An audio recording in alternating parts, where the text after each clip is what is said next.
بسم اللہ الرحمن الرحیم قال اللہ تبارک و تعالی فی القرآن المجید والفرقان الحمید آمنوا بمثل ما آمنتم به فقد اهتدوا وإن تولوا فإنما هم في شقاق وقال النبی صلی اللہ علیہ وسلم اصحابی كالنجوم فبأيهم اقتدیتم اهتدیتم صدق اللہ العظیم۔ سامعین و ناظرین، چند روز قبل مفتی امتیاز مروت نامی جماعت اسلامی کے ایک ذمہ دار نے سوشل میڈیا پر اصحاب رسول صلی اللہ علیہ وسلم کی عظمت کو چیلنج کرتے ہوئے یہ بات کہی کہ وہ صحابہ اکرام رضوان اللہ تعالی علیہ مجمعین کو معیار حق نہیں سمجھتا۔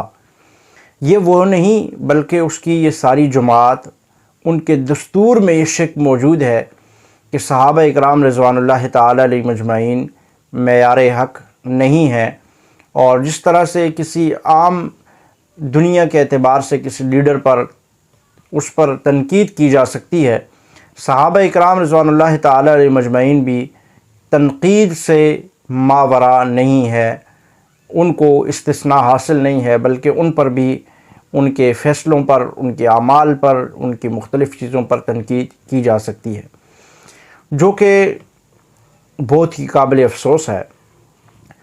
اور قرآن و سنت کے منافی ایک بات ہے، جو جماعت اسلامی جیسی نام کی جماعت ایسا دستور اور ایسی شک رکھتی ہو تو یہ واقعی بہت زیادہ قابل افسوس ہے۔ جماعت اسلامی کی دیگر بہت ساری چیزیں جہاں کہیں اچھی ہوں گی، جن کی ہم تعریف بھی کرتے ہیں، وہیں پر جو چیزیں درست نہیں ہیں، غیروں کے متعلق کوئی بات کرتے ہیں، ہمیں ان کی کوئی بات پسند نہیں آتی تو ہم ان کو بتلاتے ہیں، اس سوشل میڈیا کے ذریعے سے ہم اپنا پیغام پہنچاتے ہیں کہ یہ بات درست نہیں ہے۔ اسی طرح جو ہمارے اپنے ہیں، جو ہمیں پسند ہیں، جب وہ غلطی کرتے ہیں تو ہمیں اس وقت بھی بتانا چاہیے۔ جماعت اسلامی بہت ساری اچھائیوں کے ساتھ، بہت ساری اچھی باتیں، بہت ساری خوبیاں ان کی اپنی جگہ پر، مگر اس بارے میں جو دستور میں ان کی یہ شک موجود ہے کہ صحابہ اکرام رضوان اللہ علیہ مجمعین معیار حق نہیں ہے، ان پر تنقید کی جا سکتی ہے، یہ قابل مذمت ہے، یہ قابل افسوس ہے، یہ المیہ ہے کہ جماعت اسلامی نام ہو اسلامی جماعت اور کام اس کے کہ وہ اسلام کی بنیادوں کو ہی کھوکھلا کرے۔ اگر آپ صحابہ اکرام رضوان اللہ تعالی علیہ مجمعین کو معیار حق نہیں سمجھتے تو بتلائیے کہ پھر آپ کس کو معیار حق سمجھتے ہیں؟ کہ قرآن اور سنت کو بس ہم معیار حق مانتے ہیں، قرآن معیار حق ہے، سنت معیار حق ہے، حدیث معیار حق ہے، تو میں ان سے یہ سوال کرتا ہوں، قرآن معیار حق ہے؟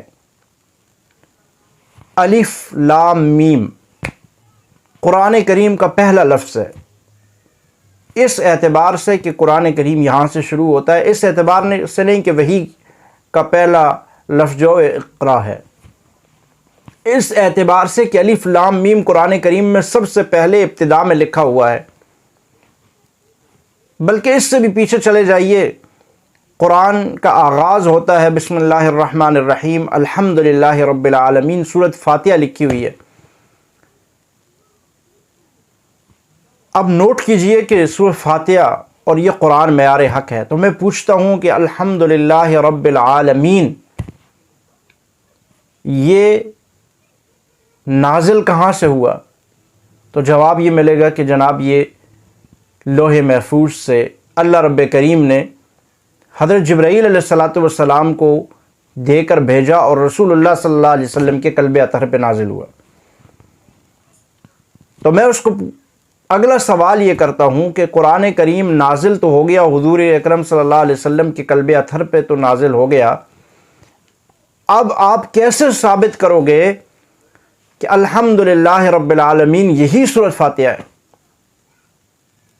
الف لام میم یہ قرآن کا پہلا پارہ ہے، اقرأ بسم ربک الذی خلق یہ قرآن کی پہلی وحی ہے، یہ آپ کیسے ثابت کرو گے؟ آپ قرآن کو ٹھیک ہے معیار حق مانتے ہو، لیکن جب آپ صحابہ کو معیار حق نہیں مانتے تو ان کی بات آپ کے لیے معیار کیسی ہے؟ صحابہ کو اگر آپ سائڈ پہ رکھتے ہیں، ان کو معیار حق نہیں مانتے، تو بتائیں پھر الحمدللہ رب العالمین آپ کو کس نے بتایا یہ سورۃ فاتحہ ہے؟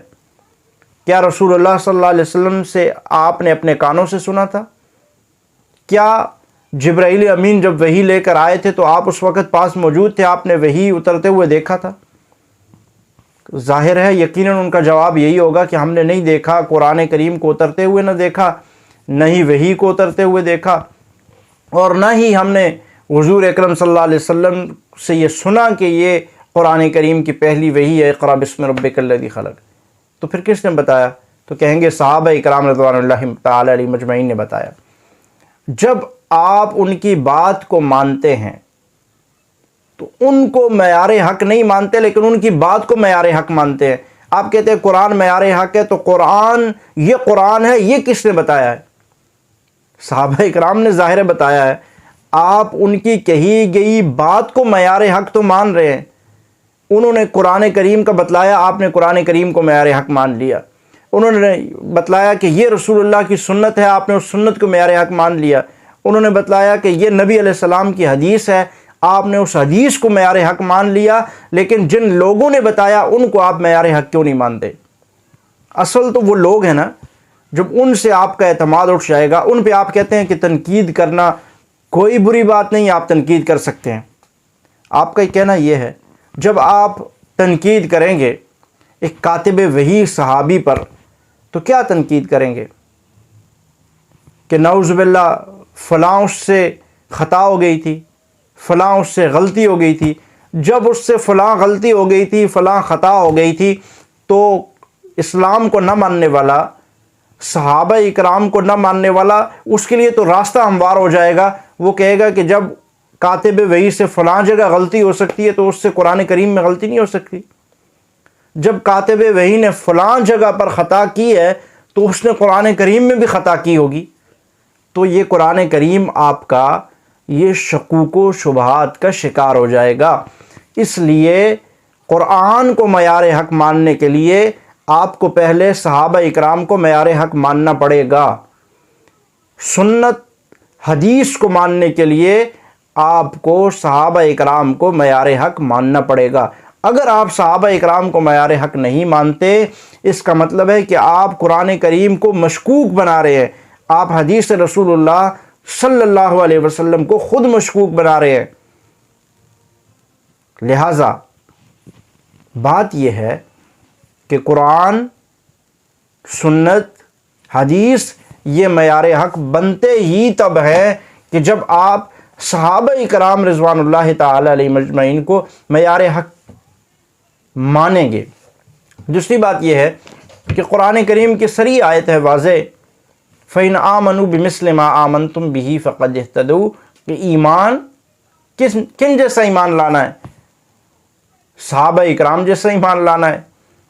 صحابہ جیسا ایمان ہوگا، ہمیں ایک آئیڈیل ہمارے لیے سیٹ کیا، ایک نمونہ اور مثال ہمارے لیے سیٹ کی، اسی کو معیار کہا جاتا ہے۔ ایک معیار ہمارے لیے سیٹ کیا ہے کہ ان جیسا ایمان لاؤ، یہ معیار ہے تمہارے لیے، اور وہ ایمان کے لیے ہمارے پاس جو معیار ہے وہ صحابہ اکرام کا ایمان ہے۔ تو صحابہ اکرام ہمارے لیے معیار ایمان ہیں، معیار حق ہیں۔ انہوں نے قرآن و سنت کے مطابق اس انداز میں عمل کیا ہے کہ وہ ایمان کا معیار بن چکے ہیں۔ دنیا میں اگر ہمارے پاس کوئی مثال اور اگزامپل ہے، کوئی معیار ہے، تو وہ جناب اصحاب رسول صلی اللہ علیہ وسلم کی ذات قدسیہ ہیں۔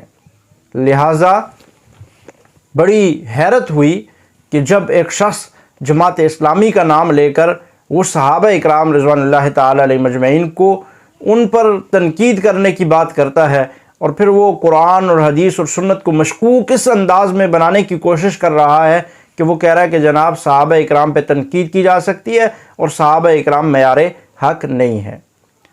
ایسا عقیدہ کوئی بھی سنی نہیں رکھ سکتا۔ جو قرآن سے محبت کرتا ہو، قرآن کو مانتا ہو، حدیث کو مانتا ہو، سنت رسول کو مانتا ہو، صحابہ اکرام پر وہ ایمان بھی رکھتا ہے، صحابہ اکرام کو معیار ایمان بھی سمجھتا ہے، صحابہ اکرام کو معیار حق بھی سمجھتا ہے اور صحابہ اکرام جیسے ایمان لانے کے لیے وہ کوشش بھی کرتا ہے، کیونکہ وہ صحابہ کو نمونہ، آئیڈیل اور مثال سمجھتا ہے، جہاں پر قرآن کریم ہمیں یہ کہتا ہے لَقَدْ كَانَ لَكُمْ فِي رَسُولِ اللَّهِ أُسْوَةٌ حَسَنَةٌ کہ رسول اللہ کی سنت، رسول اللہ کی زندگی تمہارے لیے بہترین نمونہ ہے۔ وہیں پہ قرآن ہمیں یہ بھی کہتا ہے فَإِنْ آمَنُوا بِمِثْلِ مَا آمَنْتُمْ بِهِ فَقَدِ اهْتَدَوْا، ایمان ان جیسا لاؤ جیسا صحابہ نے ایمان لایا، یہ معیار ایمان قرآن سے ثابت ہیں۔ پھر رسول اللہ صلی اللہ علیہ وسلم فرماتے ہیں اصحابی کالنجوم فبأیہم اقتدیتم اہتدیتم، میرے صحابہ ستاروں کی مانند ہیں، کسی ایک کی پیروی کرو گے، کسی ایک کے پیچھے بھی چلو گے تو اقتداء کر کے تم ہدایت پا جاؤ گے، ہدایت یافتہ بن جاؤ گے۔ اور رسول اللہ صلی اللہ علیہ وسلم فرماتے ہیں علیکم بسنتی و سنت الخلفاء الراشدین المہدیین، میرے جانے کے بعد تم نے کن چیزوں پر عمل پیرا ہونا ہے؟ میری سنت اور میرے صحابہ اکرام خلفاء راشدین رضوان اللہ تعالی علیہ مجمعین کی سنت اور ان کے طریقے اور ان کے راستے کو لازم پکڑنا ہے، اسی میں تمہارے لیے نجات ہے، اور یہی ایمان کا معیار ہے، اور یہی ایمان کا بھی اور حق کا بھی معیار ہیں۔ اللہ تعالی ہمیں صحیح سمجھنے کی توفیق عطا فرمائے، حق سچ پہ چلنے کی توفیق عطا فرمائے، اور اسلام اور شاعر اسلام کو مضبوط بنانے کی توفیق عطا فرمائے۔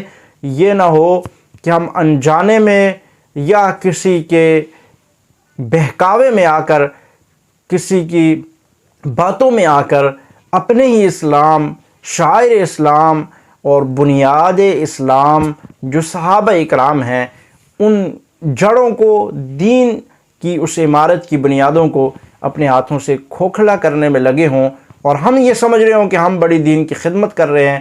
یہ ہمارے لیے بہت ہی افسوسناک اور بڑا ہی تکلیف دہ عمل ہوگا، اور یہ ہمارے لیے خسارے کا سبب بن سکتا ہے۔